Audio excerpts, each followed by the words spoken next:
Bonsoir mesdames et messieurs, bienvenue à cette séance un peu exceptionnelle qui raconte la ville de Lausanne, dans ce cinéma historique de la ville de Lausanne, qui, comme vous le savez, va bientôt fermer ses portes, mais on y reviendra peut-être une autre fois pour vous être rendu plus beau qu'avant, mais évidemment tel un monument extrêmement bien rénové. Pourquoi un DVD Lausanne ? Me direz-vous, tout simplement parce que la Cinémathèque, dans ses archives, mais aussi dans d'autres archives qu'on aura l'occasion de citer tout à l'heure, énormément de documents existent et racontent au fond l'histoire du XXe siècle, de différents lieux, cités, régions de Suisse, et que nous cherchons toujours à mettre en valeur ces images de façon à ce que les gens puissent redécouvrir leur territoire, leur pays, à travers ces documents d'archives. Ce projet lausannois a été une longue aventure, fait de nombreuses recherches, de travail, de numérisation pour arriver à accéder à des documents extraordinaires. C'est une sélection de nombreux autres documents. J'espère que nous aurons l'occasion de faire un Lausanne 2 bientôt. Tout ce travail a été mené évidemment par les équipes de la Cinémathèque, mais surtout par quelqu'un qui est un historien du cinéma et qui travaille avec nous régulièrement, qui est Roland Causandet, qui va prendre dans quelques instants la parole pour vous dire quelques mots de ce que vous allez voir ce soir, qui ne sont que quelques éléments des quelques 5 heures d'images que vous avez sur ce DVD.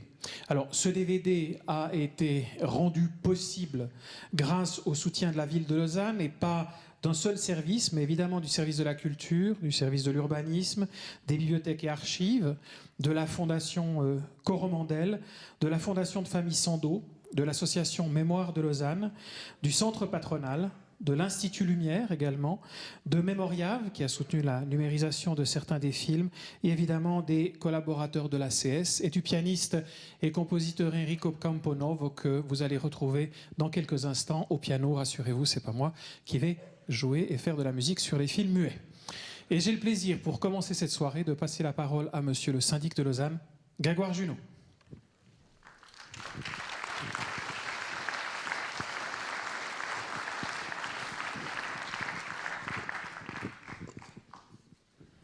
Merci Frédéric, bonsoir à toutes et tous, bienvenue au public nombreux qui est ici ce soir pour une des dernières soirées au Capitole. J'y reviendrai tout à l'heure, mais c'est effectivement l'avant-dernière soirée que nous organisons ici dans cette salle du Capitole avant que celui-ci ne soit rénové. J'aimerais saluer aussi les conseillers communaux, j'en ai croisé plusieurs qui sont ici présents ce soir. En tout cas, bienvenue à toutes et tous pour le vernissage de ce DVD qui est le fruit, Frédéric l'a dit, d'une collaboration qui s'est nouée entre la Cinémathèque suisse et la ville de Lausanne, en particulier entre la Cinémathèque suisse et les archives de la ville de Lausanne.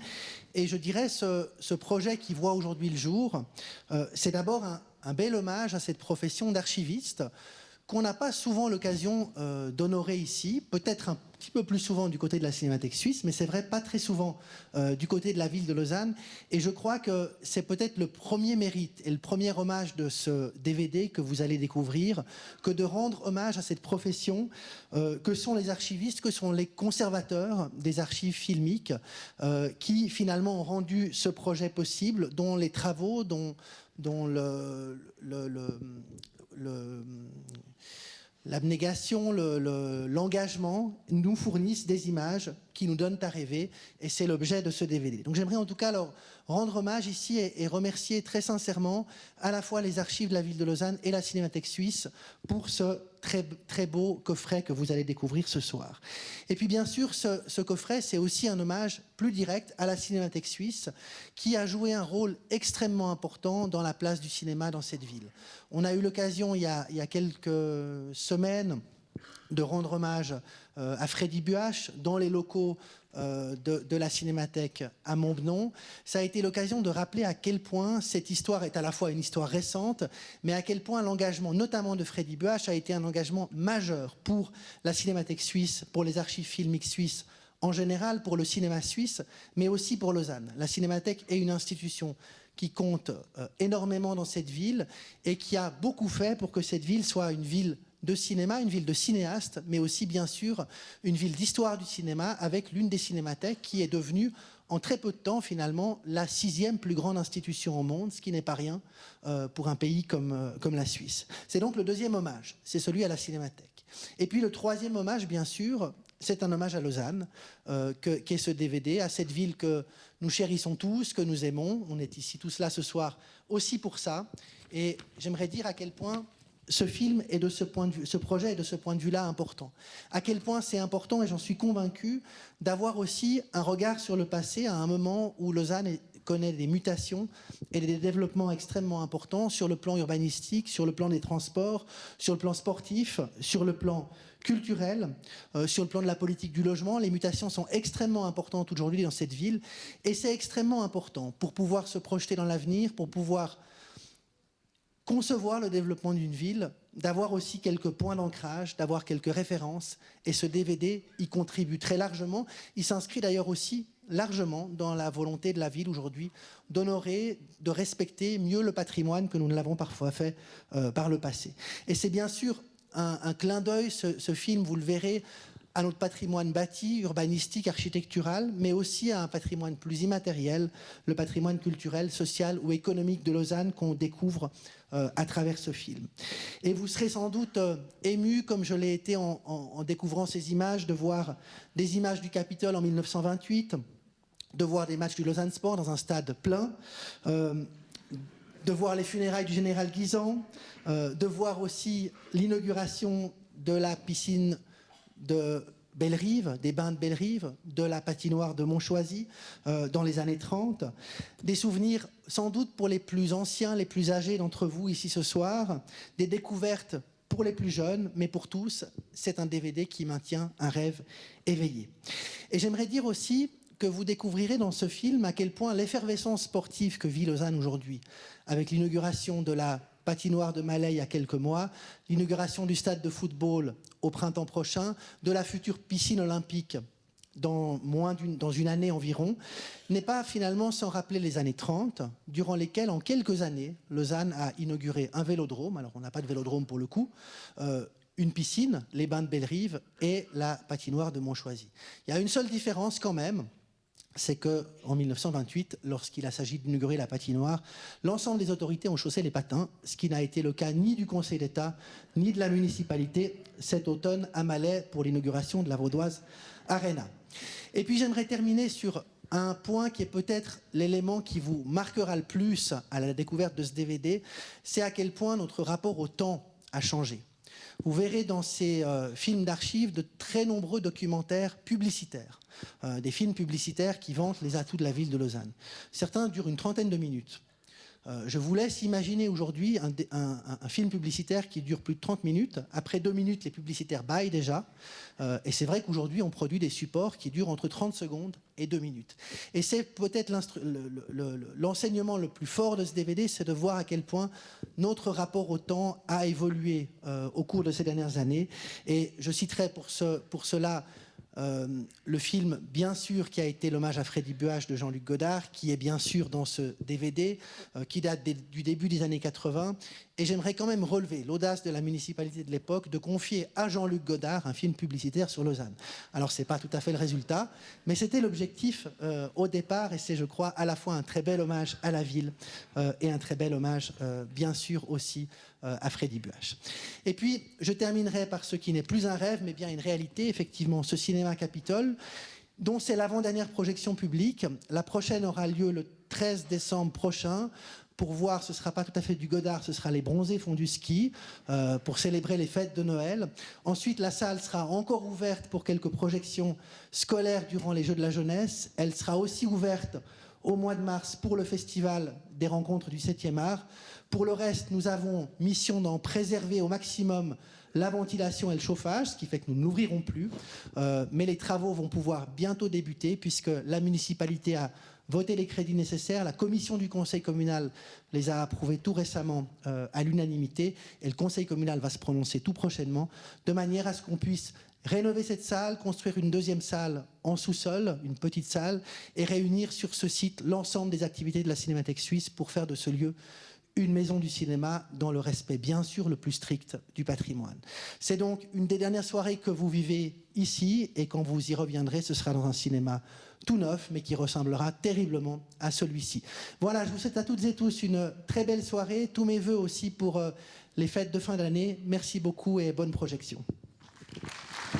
Merci beaucoup, monsieur le syndic, et merci pour l'engagement de la ville pour la préservation et la sauvegarde de ce monument du cinéma qui, en effet, vous sera rendu, je l'espère, tout aussi beau, si ce n'est un petit peu plus beau qu'avant.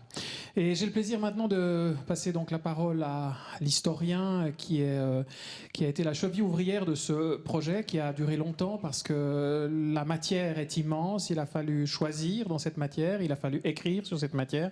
C'est ces textes que vous trouverez aussi dans le livret qui accompagne le DVD. J'ai le plaisir de vous présenter Roland Causandet.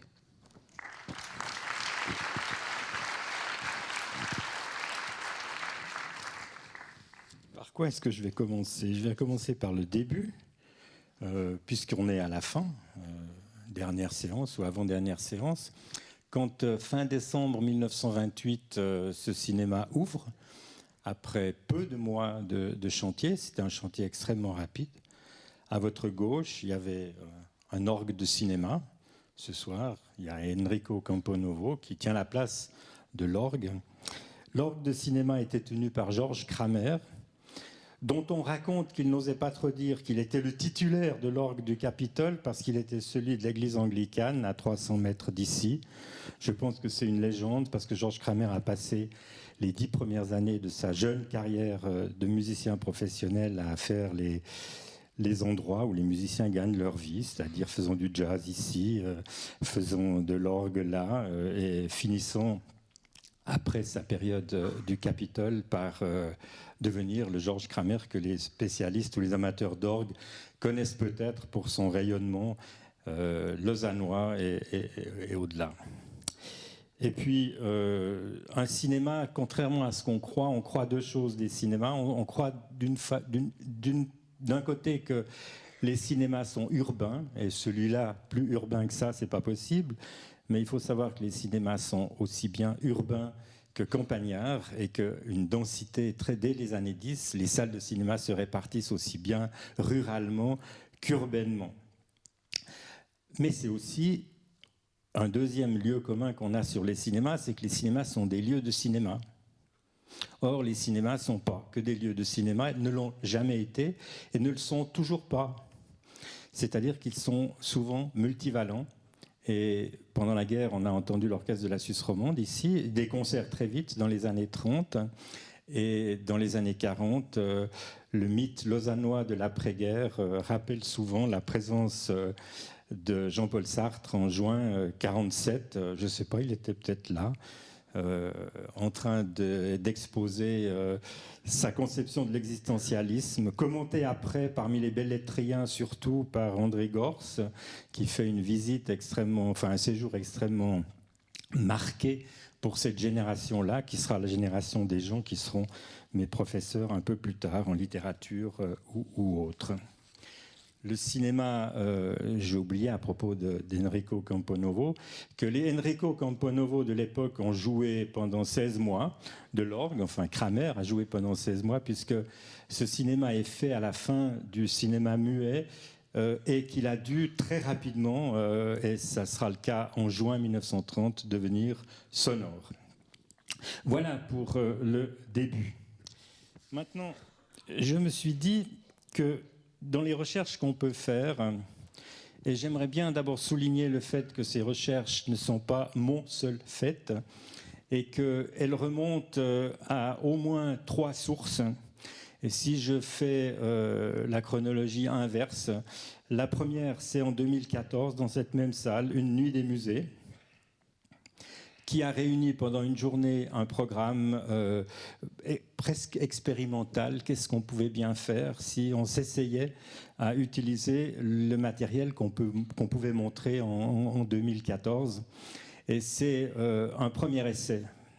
Mais la source d'avant, c'est probablement les recherches qui ont été menées, en particulier dans le cadre de la revue historique vaudoise en 2006, ou en 2004 plutôt, et en 1996, 2 numéros qui sont accessibles en ligne et où l'on voit un groupe d'historiens en train de se demander que pouvait bien être le cinéma conservé, en l'occurrence en prenant comme cadre topographique ou géographique le canton de Vaud.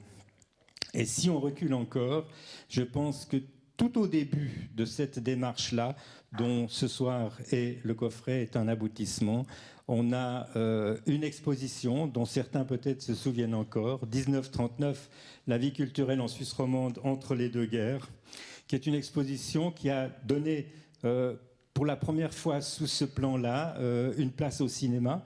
La radio aussi y était, c'était au musée historique dont les amis ont aidé d'ailleurs la nuit des musées de 2014, donc il y a des continuités. Et cette exposition 1939 réunissait tous les arts, produit un catalogue qui est toujours une référence bien utile. Et dans ce catalogue, il y a un texte sur le cinéma qui s'appelle « Pour une histoire locale du cinéma ». Ça pouvait paraître bizarre à un moment où, non pas dans le cadre de l'exposition bien sûr, mais à un moment où le cinéma se résumait au long métrage de fiction et où ce qui intéressait les historiens ou les critiques, c'était autre chose que le matériel extrêmement varié, mais non conventionnel par rapport à l'idée du cinéma qui existait dans les têtes. Matériel non seulement extrêmement varié, mais matériel qui est celui du principal de la production de ce qu'on pourrait appeler le cinéma en Suisse. Ensuite, dans les recherches, on fait des relations, bien entendu. J'ai cité Saint-Gria, je ne pouvais pas faire autrement, Impression d'un patient à Lausanne, parce que le travail qu'on fait avec les images dans le rapport à leur identification, dans le rapport à la recherche d'informations sur leur contenu ou sur leur façon d'être fait, ne peut pas être exempt d'un rapport, disons, émotionnel, sentimental au lieu qu'on étudie. Et c'est pour ça que le lien avec Saint-Gria, le lien qui passe par la littérature ou Claude Frochot, est tout le temps présent, même si on est devant des objets bizarres.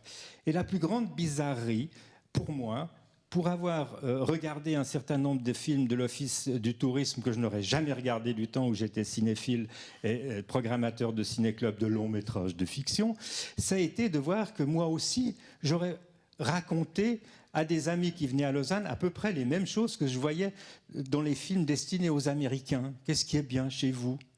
Et ça m'a assez troublé, puisque, au fond, ça entraînait l'obligation de reconnaître qu'une certaine forme de préjugé pouvait confiner à l'idiotie si on se prétendait historien. Même chose pour les gens qui ont collaboré à ces films. Il y a une longue recherche qui était destinée à identifier les personnes ou les maisons de production qui ont pu faire des films. Et vous verrez qu'il y a un certain nombre de découvertes de ce point de vue assez intéressant. Enfin, pour préparer cette présentation, non pas pour préparer cette présentation, mais pour indiquer à quel point il y a dans ce genre de travaux un facteur qui est lié au hasard. Il se trouve que je venais d'acheter le livre de Michel Bouju qui s'appelle « Le jour où Gary Cooper est mort ». Michel Bouju vient à Lausanne en 1960 ou 61. Il est réfractaire, c'est la guerre d'Algérie, et il va vivre Lausanne. Et voilà ce qu'il dit dans un chapitre qu'il pique à un autre auteur pour le titre « La vie comme à Lausanne ». C'est piqué à Orsena, il le dit.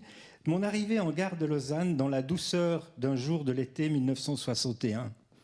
J'en garde le reflet et l'écho réfracté. » Il écrit ça 50 ans plus tard. « Je suis un voyageur sans bagage, mais non sans désir. Étrangement, je retrouverai plus tard le calque de mes premières impressions sous la plume d'Edmond Jaloux, critique littéraire et futur académicien, descendant du train de Paris en juin 1918, au temps d'une autre guerre. » Citation de Jaloux, débouchant sur la place de la gare, j'eus le premier éclair du coup de foudre que j'allais recevoir. Je ne sais quoi venait à moi d'intime, de gai, de simple, d'agreste et d'urbain tout à la fois. Une familiarité nouvelle avec la vie. Le trolleybus monte lentement entre les façades de grès grises et bleutées. avenue de la Gare, Georgette, avenue du Théâtre, place Saint-François, Grand Pont, Bel Air, rue Maubourget, rue Neuve, place de la Riponne, rue du Tunnel, rue de la Borde. Enfin, où je poserai volontiers, provisoirement, mes pénates, chez un déserteur de Marseille qui m'accueille. C'est mon parcours inaugural dans cette ville où fixer mes repères. Le calme baigne le mouvement de la rue, des passants un peu gris et des jeunes filles en robe légère. Le rappel de ces premières sensations tend à se confondre aujourd'hui avec le court-métrage dans lequel Jean-Luc Godard se saisira des années plus tard des strates et des couleurs de Lausanne pour composer une sorte de poème visuel détournant la commande initiale d'un office du tourisme, quelque peu perplexe à la livraison. Sa palette à distance se superpose à la mienne, comme le passé se superpose au présent. Et je voudrais maintenant, avant de vous suggérer une forme d'attention à ce que vous allez voir, dire simplement que ce coffret, je ne suis pas le seul à l'avoir fait. On a signalé un certain nombre de collaborateurs. C'est les collaborateurs de la Cinémathèque qu'on sollicite, qui répondent, qui sont présents pour les questions qu'on peut leur poser. C'est aussi des tas de gens inattendus à qui on demande mais qui peut être ce peintre, qui peut être ce vigneron tâcheron à Chèvre, parce que la ville de Lausanne a publicitairement aussi des extensions parfois. Et on a des réponses. Une des réponses est venue de Hong Kong. C'est le fils d'un cinéaste, c'est raconté dans le livre. C'est le fils d'un cinéaste retrouvé via une historienne autrichienne qui a fait un bouquin sur la photographie des blessures de guerre, dont ce cinéaste allemand exilé aux États-Unis sera l'auteur d'un des films du DVD.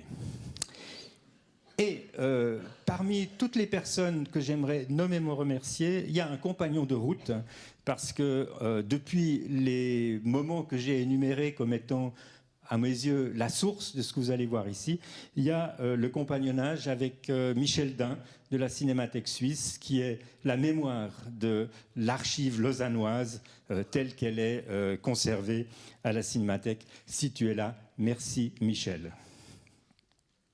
On peut applaudir. On peut l'applaudir.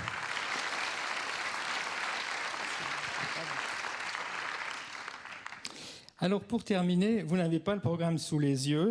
Je ne vais pas l'énumérer comme ça, mais je vais vous suggérer un certain nombre de questions qu'on peut avoir devant ces images, histoire de stimuler, non pas votre attention, puisque vous êtes là attentif de toute façon, mais pour vous dire, mais au fond, qu'est-ce que je suis en train de voir ?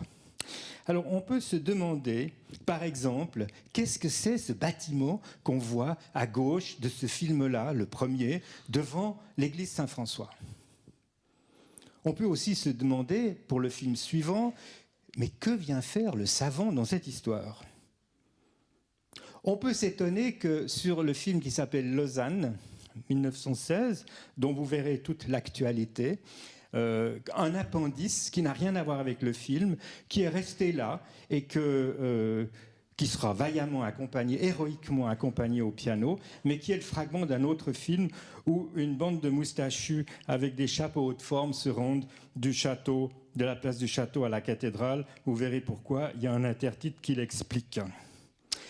On peut se demander, mais ça on ne le voit pas, parce qu'on n'a pas le temps de le voir, comment s'est passée la retransmission du match dont on a déjà fait allusion. Et vous verrez, le terrain n'est pas celui que vous attendez de voir. Enfin, ceux de Lausannois un peu anciens savent à peu près où c'était, à côté de la prison du Mois-Bermet. Mais quand on regarde les films au ralenti, et qu'on les regarde attentivement, on voit que le film a été fait à l'objet d'une retransmission en direct. Non seulement d'une retransmission en direct, mais cette retransmission a été à la radio, mais le match a été au fond commenté en direct pour la Gazette de Lausanne, qui a enregistré le commentaire et qui l'a publié en entier dans une page complète de la Gazette du lundi. Ça veut dire que ces films ne sont pas seuls, que ces films font partie d'un ensemble de circonstances et de productions médiatiques dans lesquelles il ne s'agit pas de les isoler. On peut se demander aussi, quand on entend Feller Chadiapine dans le grand hall en béton du comptoir suisse, c'était comment le son ? On peut se demander si on trouve la réponse à ça.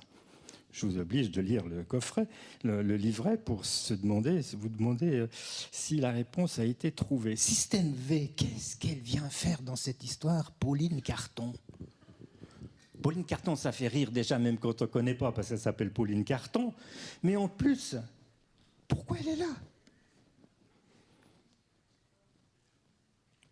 Le reste, je crois qu'il se découvre tout seul, sauf quand même le dernier film, auquel on a fait déjà plusieurs fois allusion, le film de Godard. D'abord, le film de Godard n'est pas que le film de Godard, c'est une double commande à Yves Yersin et à Jean-Luc Godard, première chose. Et il a été montré à l'origine, ensemble, en avant-programme de films suisses qui sortaient en Suisse romande et à Zurich. Deuxièmement, ce n'est pas un film de l'Office du tourisme, c'est un film du syndic et de Freddy Buach. C'est donc un film de la municipalité. Et les débats qu'il a suscités méritent d'être lus. J'en ai transcrit un certain nombre pour votre délice dans le livret. Mais quand on regarde ce film et qu'on écoute ce que dit Godard, quand on essaye de suivre non les parties de poétisation, mais les parties où Godard pense qu'il fait de l'histoire et de l'information, les gens de la municipalité n'ont pas dû être très contents parce qu'il donne une interprétation de l'unité de la ville qui est exactement bizarre et fausse, comme si le 500e, c'était la réunion d'Ouchy à la Cité.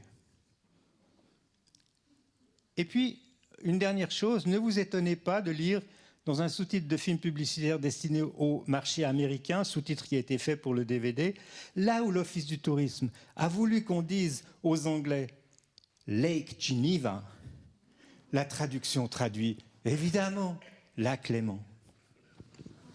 Merci Roland. Merci beaucoup.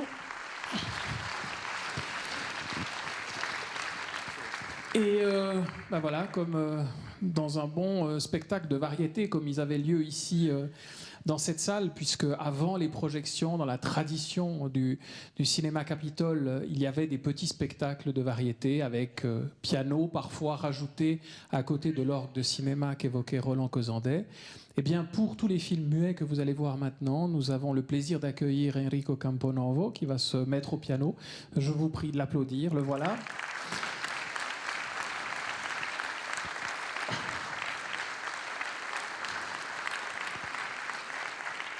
Merci.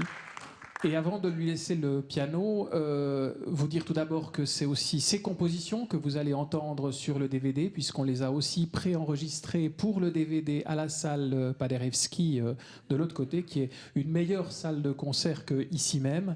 Donc tendez l'oreille, parce que comme c'est un cinéma, le son est ici un tout petit peu plus étouffé, même si le piano n'est qu'un demi-queue, pas un queue entier, parce que c'est trop difficile pour faire descendre les escaliers. Demain, il y aura peut-être un ascenseur, on pourra faire descendre un queue complet de concert, c'est promis.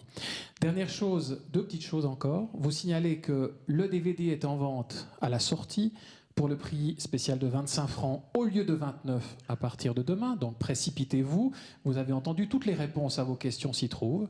Et enfin, dernière chose, un vin, un apéritif vous sera offert à la sortie de cette projection, offert évidemment par la ville de Lausanne.